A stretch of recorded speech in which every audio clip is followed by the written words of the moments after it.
Hello, Iterative Marketers! Welcome to the Iterative Marketing Podcast, where each week we give marketers and entrepreneurs actionable ideas, techniques, and examples to improve your marketing results.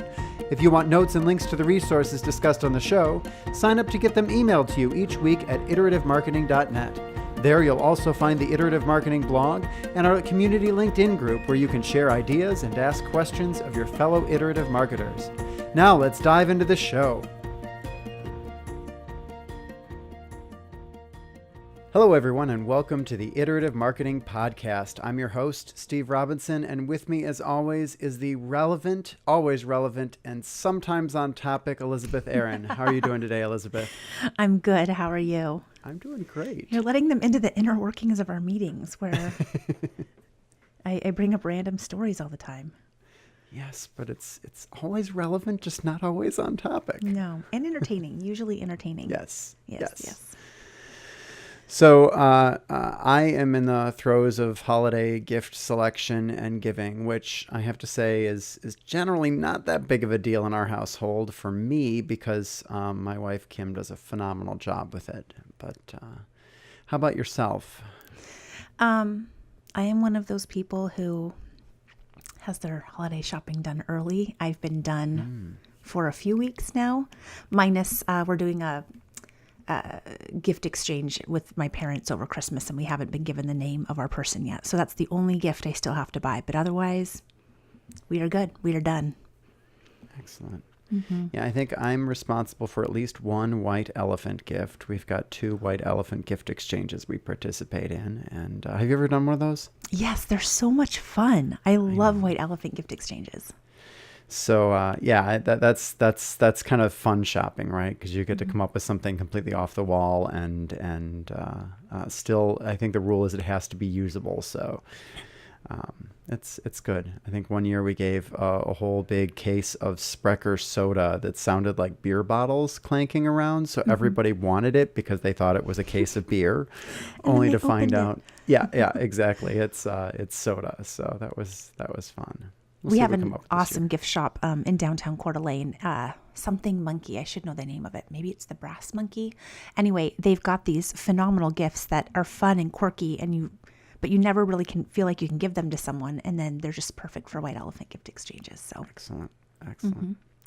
So if we're not talking about white elephant, what are we actually talking about today? Today is the 3rd episode in a, I believe, 4-part series that talks about content marketing in our different journey states. And the last few weeks we've gone over see, and think, and today we are exploring content marketing for the do state. So for those of you that are paying attention to episode numbers, episode 36 was see, and episode 37 was think, which makes us 38, right? Correct. Excellent. Yeah, in the past 2 episodes, we really structured things based on the peso model.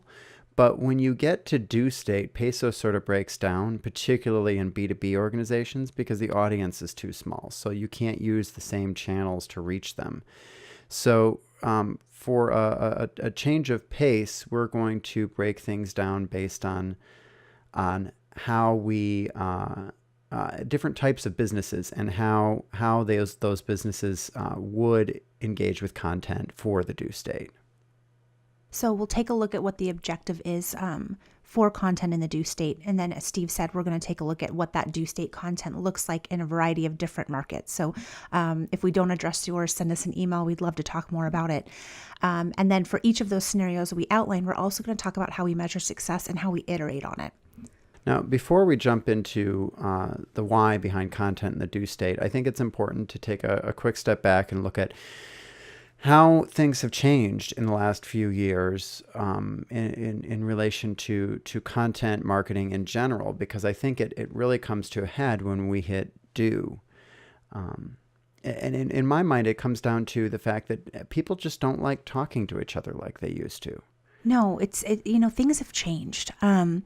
We honestly, and this may sound bad, but we don't have to talk to each other. We've got Google at our disposal to be able to search for when we want. I have my smartphone with me all of the time, so I can even be in the store and wanting to do research, or standing at the car lot wanting to do research.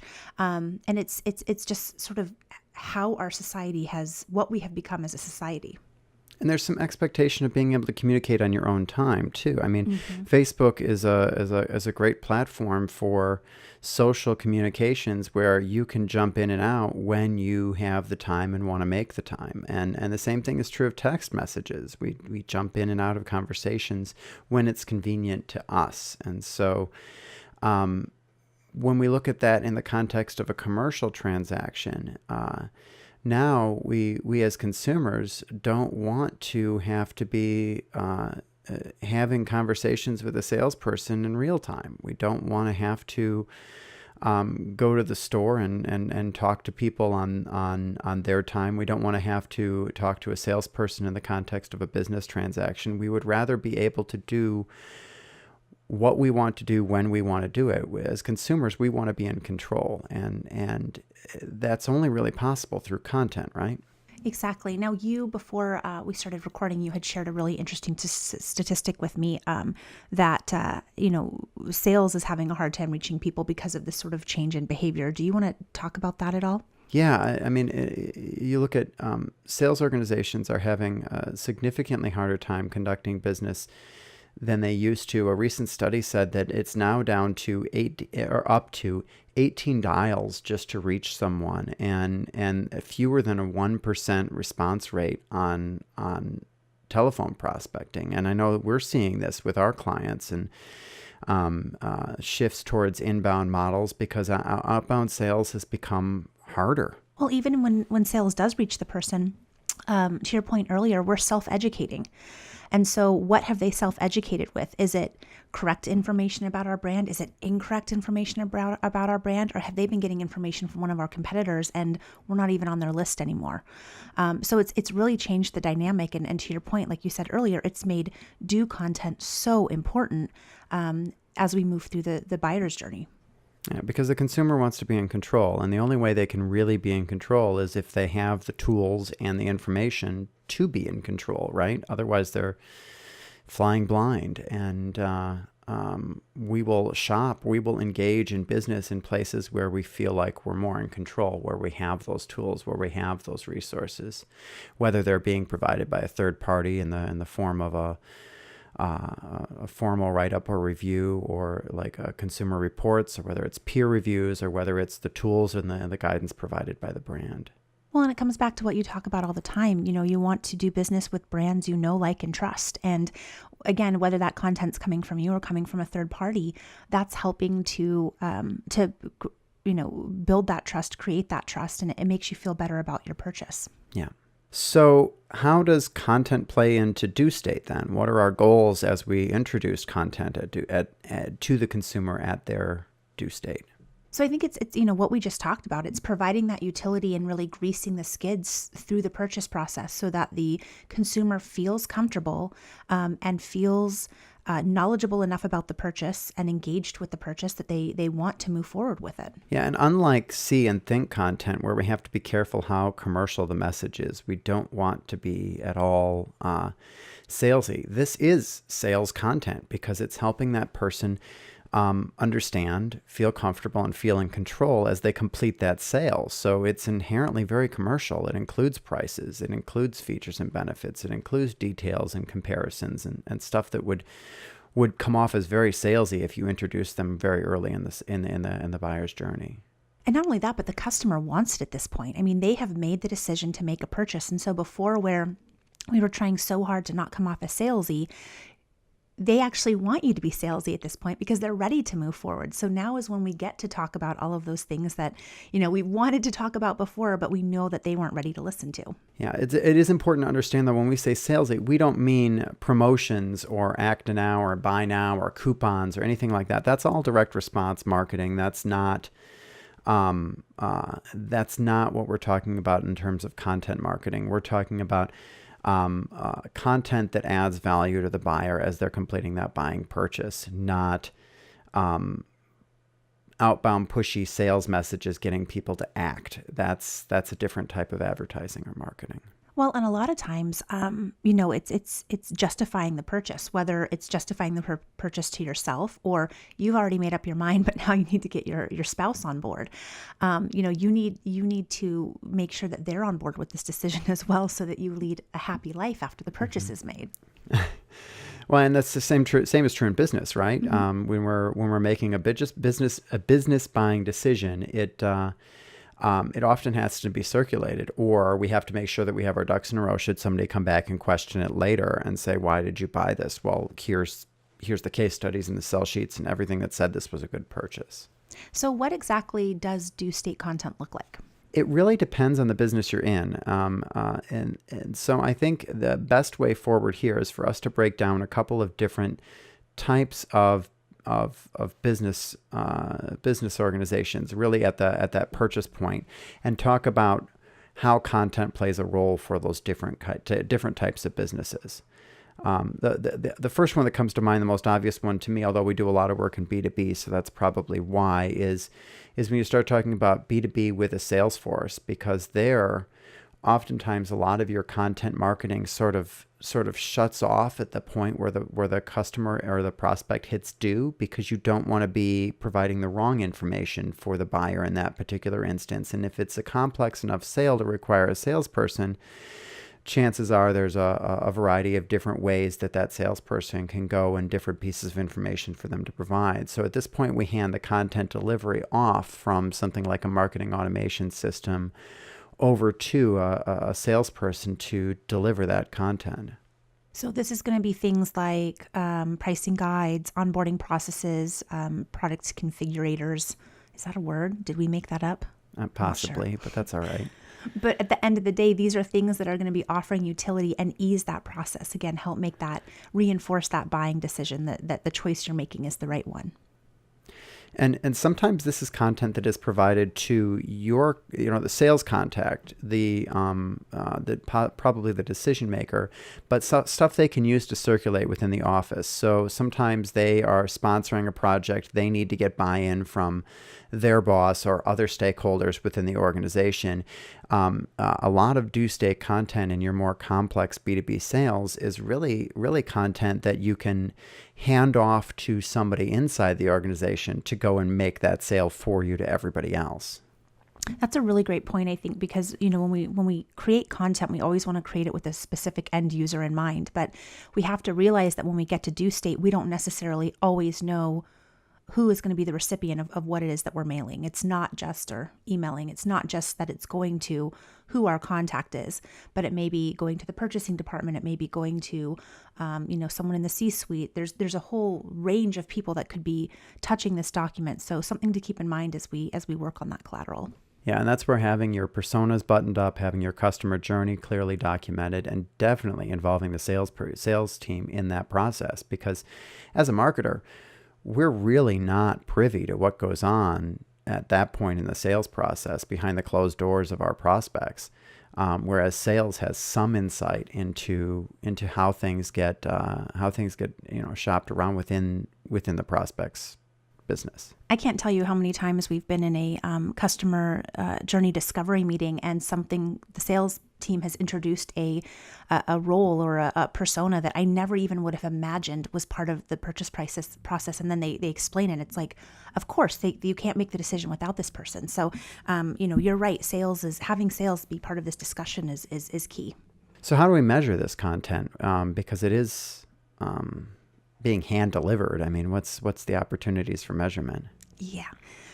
So it's a little complicated here because, if you think about a PDF that you're emailing them, a pricing sheet, you have no way to know, once that initial email is sent, who that's being shared with, whether it's being forwarded, whether it's being, I've worked in corporate worlds before. It gets printed out and literally handed, around the office. That does happen. There's no way to track that. Yeah. And so it can be really tricky to do that measurement and optimization. There are some things you can do, though, to help give you a little bit of insight into this. First of all, if you can, make your templates available via the CRM system or the marketing automation system that you're using. So if you're using something like a Marketo or a Pardot, it's easy to publish those templates and push them through to the salespeople. So now they're using consistent copy. They're tweaking it for each send, but it's starting with a consistent boilerplate and a consistent subject line. And ideally, you're linking off to that content rather than attaching it. So now you can track engagement with those links to know which pieces of content are being used versus which ones are not. Yeah, and when you're using tools like that, tools that let you track engagement on sales emails, you've got, Marketo Sales Insight, Pardot's Salesforce integration. They both let you send and track emails from within Salesforce. I know on the Marketo side, there's a number of Sales Insight reports that offer some really great insights that you may not have otherwise. There are also tools, if you've got more of a field sales organization, there are tools that let you arm that field sales organization with electronic resources right there on like an iPad or a laptop. And many of those tools spit out reports that nobody ever looks at, but it can be really insightful to go and take a look at which collateral that you're digitally loading up your salespeople with is actually getting used out in the field, because it may surprise you to find that some pieces are just not as useful as, well, sales made it sound like they would be 2 years ago when they said they really needed it, right? And I think it's important to make sure that you're working with sales and really measuring the usage and engagement of that content, and working with sales again to update what's not being used. Yeah, and it's hard because the data isn't going to be flowing like you're not going to get a deluge of data here. It's going to be bits and pieces, and so it can be very hard to get signal within that, because nothing's really going to be statistically significant. So you're going to really be working with a lot of anecdotal information from the sales team and trying to sift and parse that to understand where is this one salesperson's quirk, where is this a general trend within the organization, where is there really a gap in content that needs to be addressed, and that's a challenge. But having some of the hard data from the systems to go and look at, in addition to working with that sales team, is the best way to go about it. So that's our B2B with a Salesforce. But when we take a look at B2B without a Salesforce, these organizations are out there and they exist, and I feel like sometimes they don't get the love that they deserve. And so can we talk about them for a little bit and what their content looks like? Sure. These are usually SaaS companies, software as a service companies. And the internet has given the ability for B2B companies to now not even require a Salesforce in some cases. Slack is a great example. So Slack is a tool that was sold B2B for several years without any sales presence. And today they still have a very small sales force. And I think that's only because some investors required that they find some more sales channels to continue their growth. Otherwise, they could probably continue for indefinitely without a sales team. But when you hit that no sales team to deliver the content, it means you need to be providing probably even more due state content out on your site for your buyers to engage in and feel like they're in control and feel like they're informed and make that buying decision.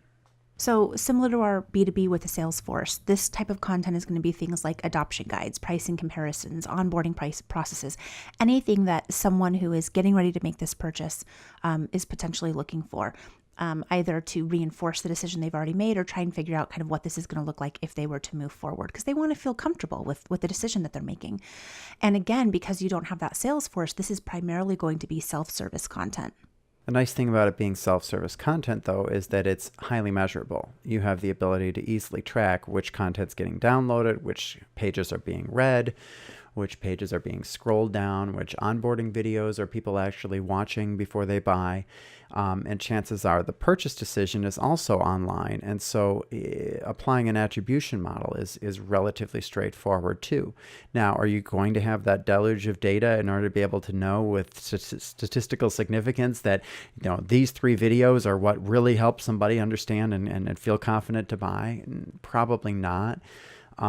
You're going to be pushing it on how long you need to be gathering data in order to be able to get something that has any meaning. And in some cases, you're just going to know on the edges when something is truly useless or a flop versus when something provided some utility to somebody.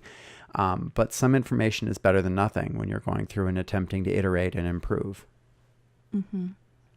So I think this is a great place for us to take a quick break. So without further ado, let's go help some people.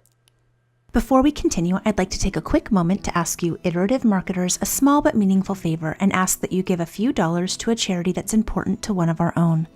This week's charitable cause was sent in by an anonymous listener. This listener asks that you make a contribution to the Ocean Conservatory, an organization working in the Gulf of Mexico to secure a sustainable future for the region by helping to fight against coastal erosion, overfishing, and population, which are threatening wildlife and the people who depend on a healthy Gulf to survive. Learn more at oceanconservancy.org or visit the link in the show notes.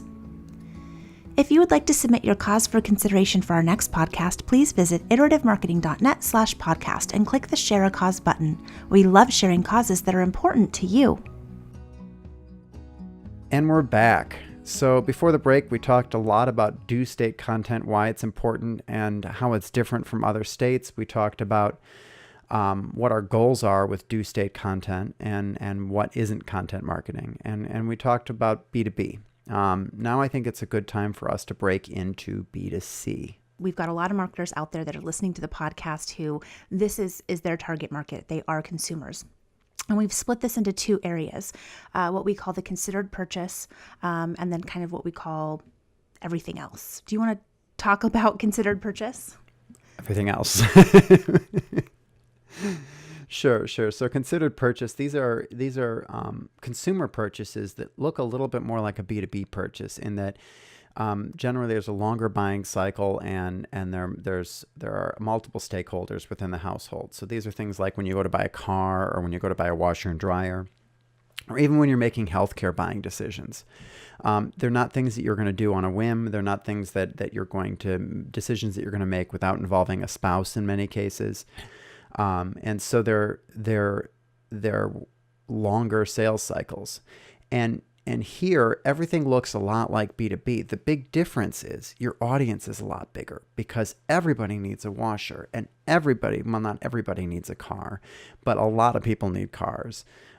Everybody needs healthcare. So your audience is going to be a lot bigger for these purchases, meaning that now your mediums for your content are going to change. And because of that larger audience, there's a very good chance that the due state content, what consumers are looking for to make this decision, doesn't actually belong to you. So some great examples of this are consumer reports, Angie's Lists. These are all third-party or consumer reviews that people are using to, again, help reinforce that purchasing decision.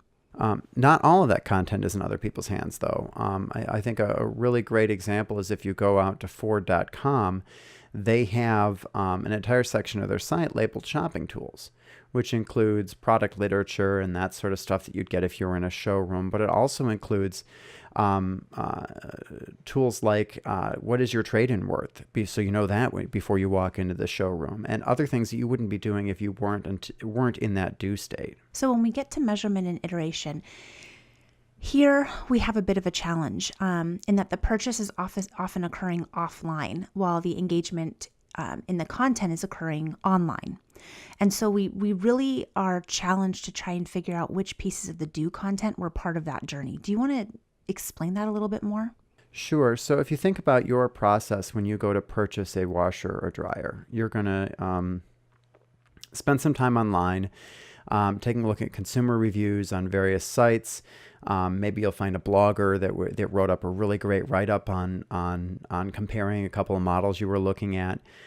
Maybe you go to the manufacturer's website and take a look at the detailed content there, and you've figured out which one you're going to buy. You've got your spouse's approval, and then you go to the store and you make that purchase. That purchase at the store has no way of being tied back to all of your browsing history online, right? It's not like it's not like you're going to buy a washer and dryer online.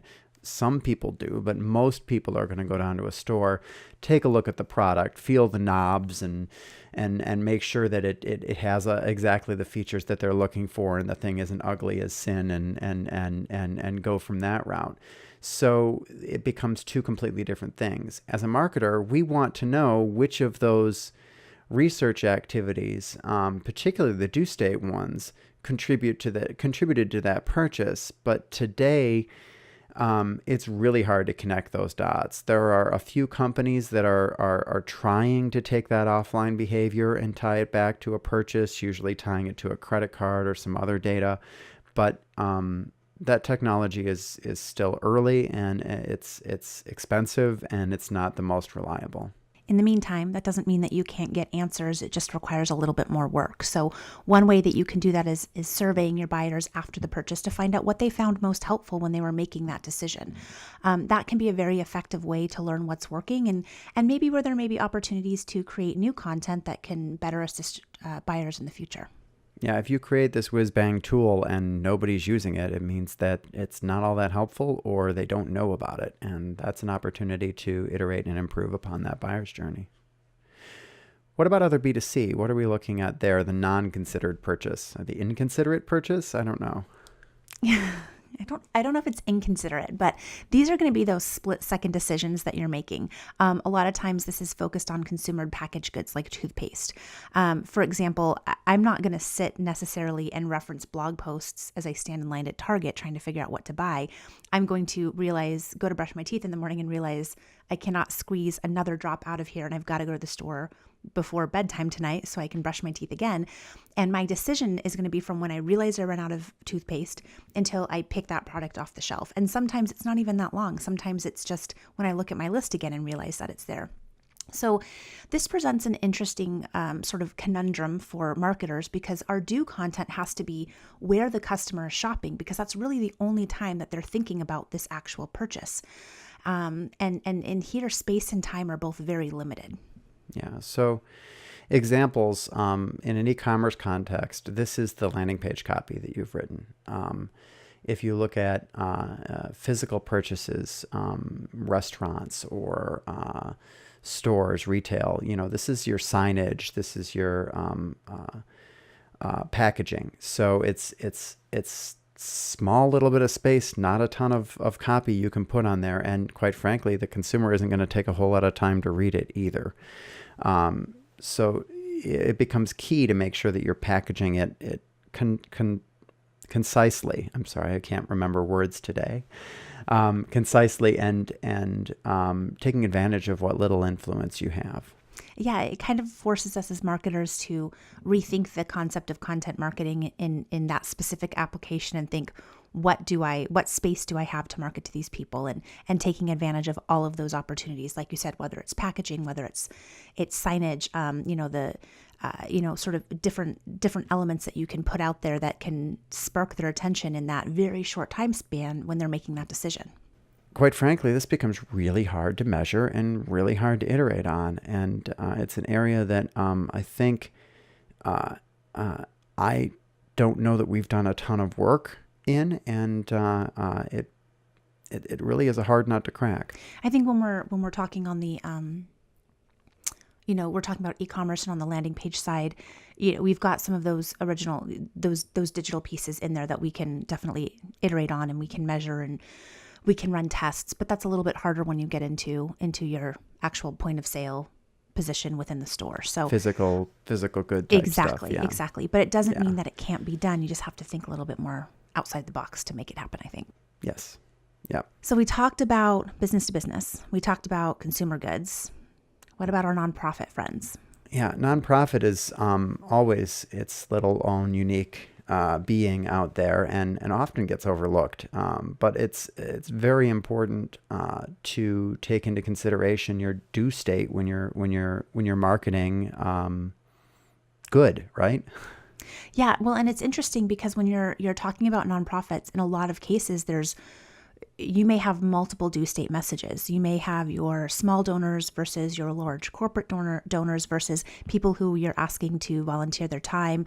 Whether that donation is a monetary donation or a physical goods donation. There's a lot of different ways that people can help. And so you want to make sure that you've got the appropriate message for the appropriate audience. In this case, usually your due state content is the content that accompanies the ask itself. So whether that's, again, asking for time or money or goods, you're going to want to provide some content to put that donor or that volunteer in that driver's seat in control. And usually it's going to be connecting the dots between their actions or their money and the good that you're going to accomplish with it.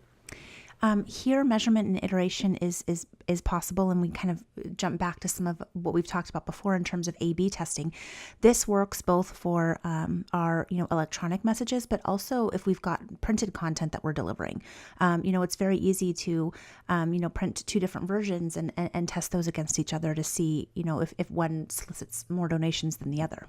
And if you're doing it electronically, the same rules apply to coming back to the B2B with the salesperson. Instead of a salesperson, you have a development person, or you have a volunteer coordinator. And in this case, you're going to want to make sure that you avoid using PDF attachments because they're not trackable. You're going to want to give consistent templates so that you can split test your different templates to see which ones result in more engagement.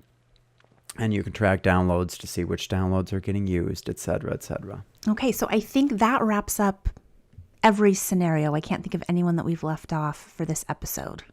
I'm sure we have. You can let us know. Email us at podcast@iterativemarketing.net. So when we talk about due state content, we need to remember that it looks very different depending on what sort of organization that you specifically are marketing for or that you work for. And how we measure and optimize is going to be very different for each scenario as well. And in often cases, you don't really have enough data to do it in a formal statistical way. When you don't have the formal statistical way to do it, surveys of buyers can be very helpful in identifying what contributes to that actual purchase and what was just noise in the background. So I think that's a wrap. I want to thank everybody again for your time today and encourage you, if you haven't already, pop out to iTunes and leave us a review, or wherever you're getting this podcast, pop out and leave us a review. We love the feedback, and it helps others find out more about iterative marketing. Until next week, onward and upward. If you haven't already, be sure to subscribe to the podcast on YouTube or your favorite podcast directory. If you want notes and links to resources discussed on the show, sign up to get them emailed to you each week at iterativemarketing.net. There, you'll also find the Iterative Marketing blog and our community LinkedIn group where you can share ideas and ask questions of your fellow iterative marketers. You can also follow us on Twitter. Our username is @ITER8IVE, or email us at podcast@iterativemarketing.net. The Iterative Marketing Podcast is a production of Brilliant Metrics, a consultancy helping brands and agencies rid the world of marketing waste. Our producer is Heather Ullman with transcription assistance from Emily Bechtel. Our music is by C-Stock Audio Music Production and Sound Design. You can check them out at seastockaudio.com. We'll see you next week. Until then, onward and upward.